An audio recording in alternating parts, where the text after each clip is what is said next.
नमस्कार दोस्तों, Hindi Sanskrit P Kumar YouTube channel में आपका स्वागत है। दोस्तों, यदि आपने अभी तक हमारे यूट्यूब चैनल को सब्सक्राइब नहीं किया है तो जल्दी से चैनल को सब्सक्राइब कर दीजिए, वीडियो को लाइक और शेयर कीजिए और बेल आइकन को दबा दीजिए ताकि आने वाली वीडियो का नोटिफिकेशन आपको मिलते रहें। दोस्तों, आज की वीडियो में हम चर्चा करेंगे वर्णमाला से संबंधित कुछ अति महत्वपूर्ण प्रश्नों पर। तो चलिए दोस्तों, वीडियो को शुरू करते हैं। सबसे पहले कुछ बिंदुओं को समझ लेते हैं। जैसे भाषा की सार्थक इकाई वाक्य है, तो सबसे पहले वाक्य को समझ लेते हैं। वाक्य सार्थक शब्दों का व्यवस्थित समूह जिससे अपेक्षित अर्थ प्रकट हो वाक्य कहलाता है। दूसरे शब्दों में, सार्थक शब्दों के क्रमबद्ध समूह जिससे कोई भाव स्पष्ट हो ऐसे कथन को वाक्य कहते हैं। जैसे राम स्कूल जाता है, इस कथन में भाव स्पष्ट है कि राम स्कूल जाता है। प्रयोग में आए सभी शब्द सार्थक और नियमानुसार क्रमबद्ध हैं। अब यदि ऐसा कहा जाए कि हे राम जाता स्कूल, इसमें वही सार्थक शब्द प्रयुक्त होने के बाद भी भाव की स्पष्टता नहीं है, इसलिए वाक्य नहीं है।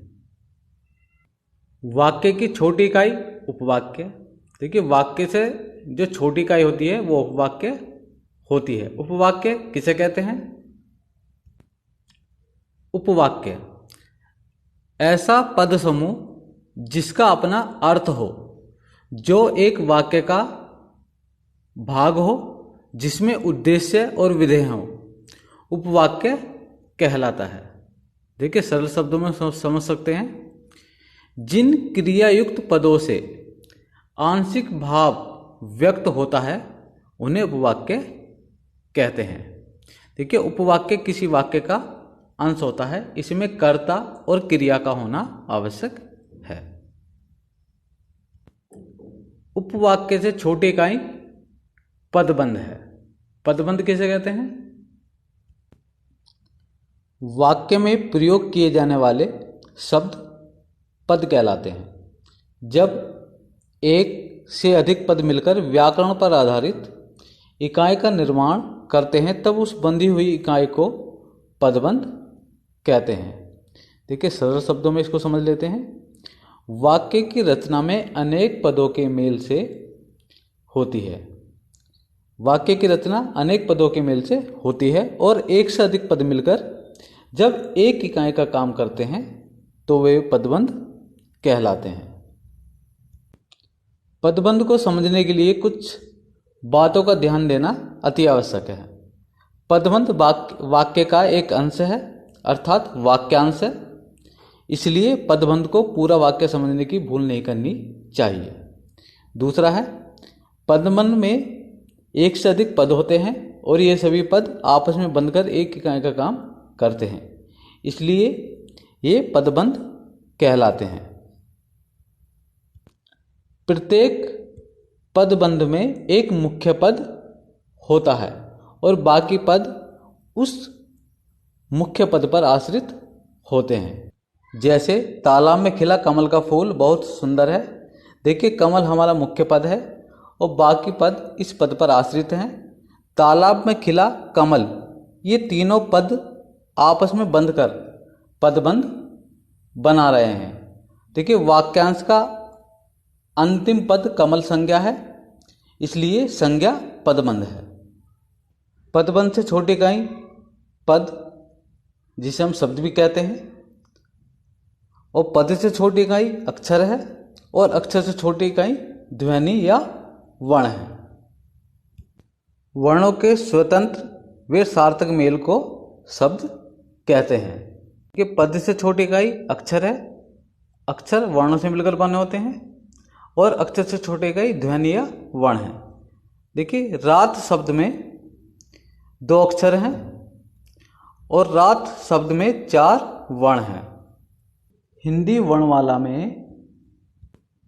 कुल 52 वर्ण होते हैं। हिंदी वर्णमाला में 52 वर्ण के अंतर्गत 11 स्वर आते हैं, जिनकी संख्या 11 होती है। एक अनुस्वार आता है और एक विसर्ग आता है। फिर आते हैं व्यंजन, जिनकी संख्या 33 मानी गई है। देखिए, व्यंजनों में सबसे पहले आते हैं कंठ। देखो, इनको क वर्ग भी कहा जाता है और इनकी संख्या 5 होती है। उसके बाद आते हैं तालव्य, इनको च वर्ग भी कहा जाता है और इनकी संख्या 5 होती है।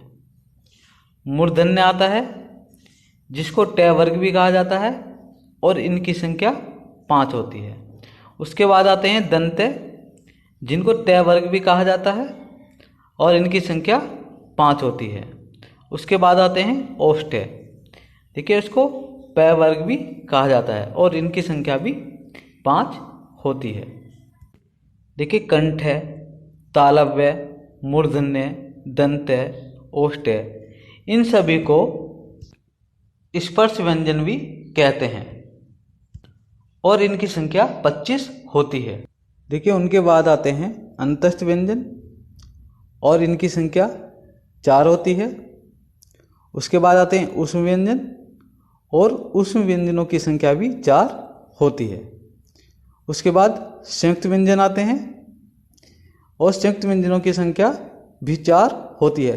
देखिए, प्रत्येक संयुक्त व्यंजन 2 व्यंजनों से मिलकर बना होता है।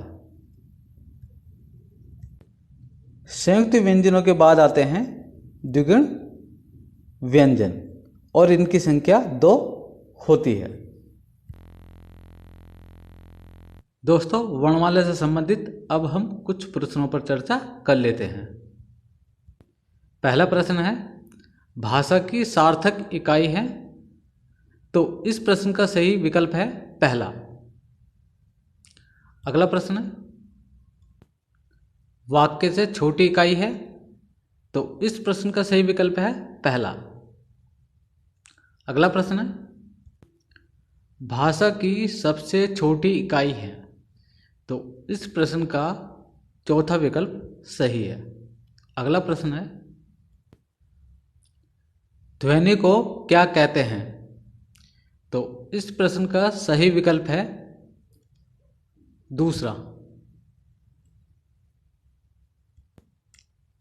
वर्णों के व्यवस्थित समूह को क्या कहते हैं, तो इस प्रश्न का सही विकल्प है दूसरा।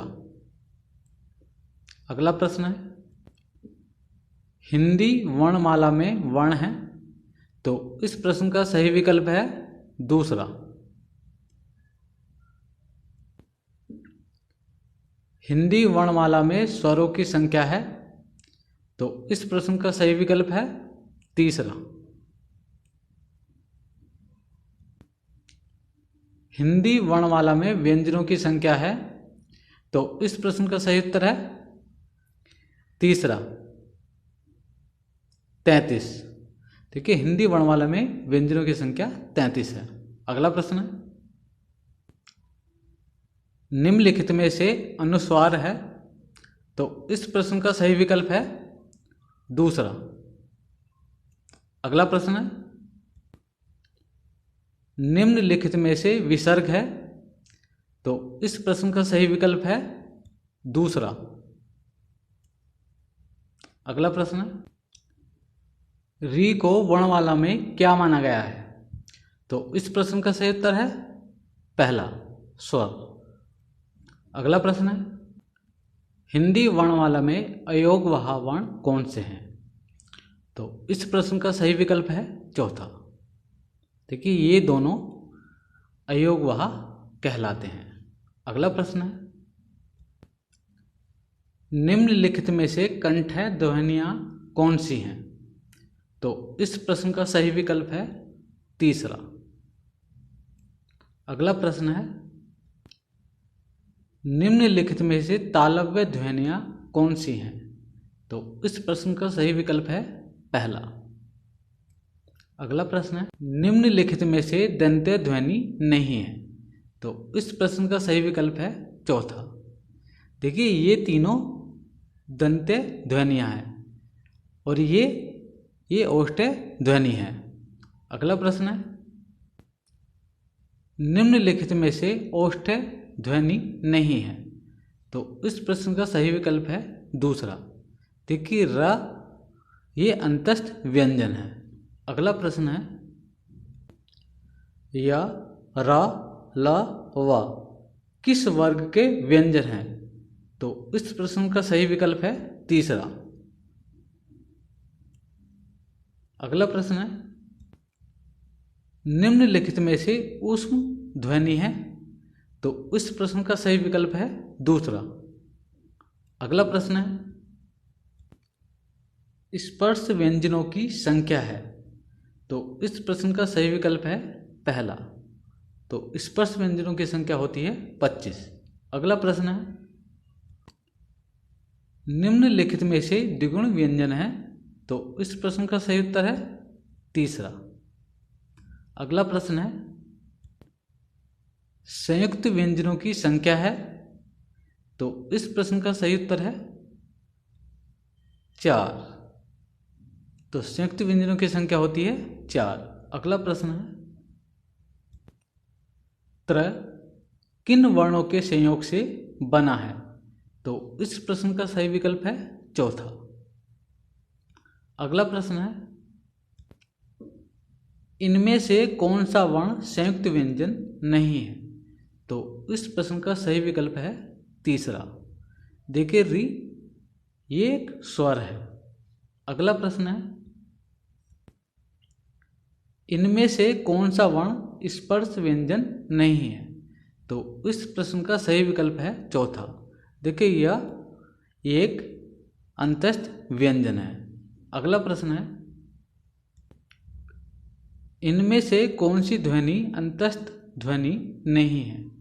तो इस प्रश्न का सही विकल्प है दूसरा। देखो ब ये एक ओष्ठ व्यंजन है।